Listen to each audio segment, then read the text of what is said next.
Matapos ang cornerstone exit, Moira De La Torre, sunod-sunod na in-unfollow ng kapwa artist sa Instagram.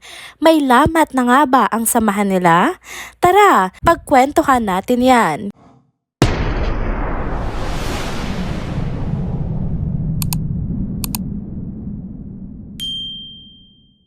Hello mga ka-trenders!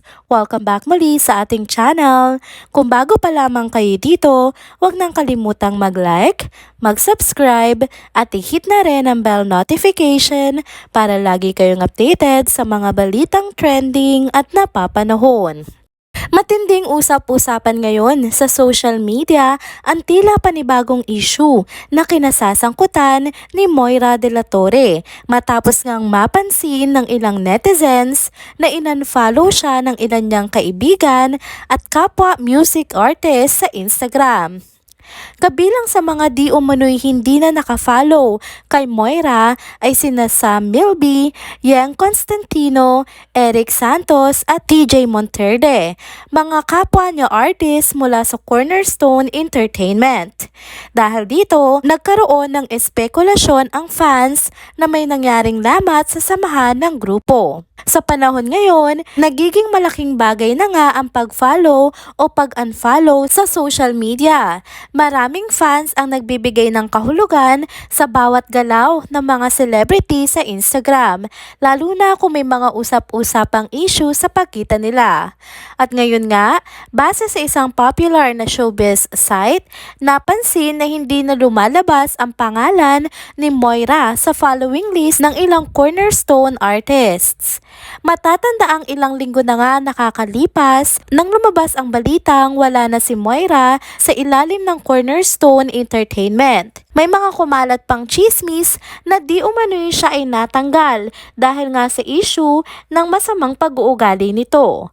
Ngunit maraming fans ang hindi natuwa sa mga haka-hakang ito at ipinagtanggol si Moira. Sinasabing may karapatan siyang mag-demand sa kanyang management para sa ikabubuti ng kanyang karera. Ngunit matapos ngang mawala sa Cornerstone, tila lumalala pa ang intriga. Maraming netizens ang nagulat nang mapansin ang sunod-sunod na pag-unfollow sa kanya ng dating mga kasamahan niya sa industriya. Ang mas nakakagulat pa, mukhang hindi lang siyang in-unfollow. Napansin rin ng ilan na wala na ring pina-follow na kahit sino si Moira sa kanyang Instagram.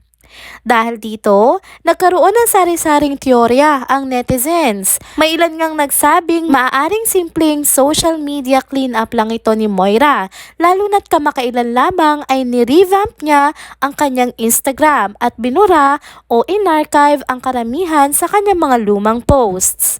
Ang mga bagong uploads niya nga ay may kinalaman lamang sa kanyang bagong album na I'm Okay.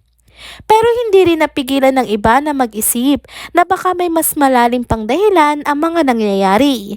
May ilang fans na nagulat nang mapansin na pati si Sam Milby na kilalang malapit na malapit kay Moira ay hindi na rin siya pina-follow. Samantala, may ibang netizens naman na nagbigay ng ibang teorya.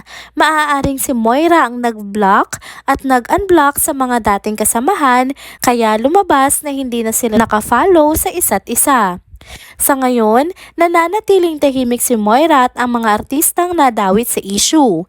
Wala pang anumang opisyal na pahayag mula sa kanya o sa Cornerstone Entertainment tungkol sa di umano'y pagbabago ng kanilang samahan. Dahil dito, mas lalong naging palaisipan sa publiko ang totoong nangyari. May kaugnayan nga ba ito sa mga naunang kontrobersyang kinasasangkutan ng singer? O sadyang gusto lang niyang mag-move on at mag-focus sa bagong yugto ng kanyang karera? Habang wala pang linaw, patuloy pa rin ang diskusyon ng mga netizens at mukhang hindi pa ito basta-basta matatapos. There you go mga ka-trenders! Dito na po muna nagtatapos ang ating isa na namang trending video update. Salamat sa inyong pagsubaybay at pagsama sa akin hanggang sa dulo ng video na ito. Pero bago kayo umalis, huwag niyo pong kalimutang mag-like, mag-comment, mag-subscribe at i-hit na rin ang bell notification para lagi kayong updated sa mga balitang trending at napapanahon. Kita-kits sa susunod na video. Paalam! Paalam!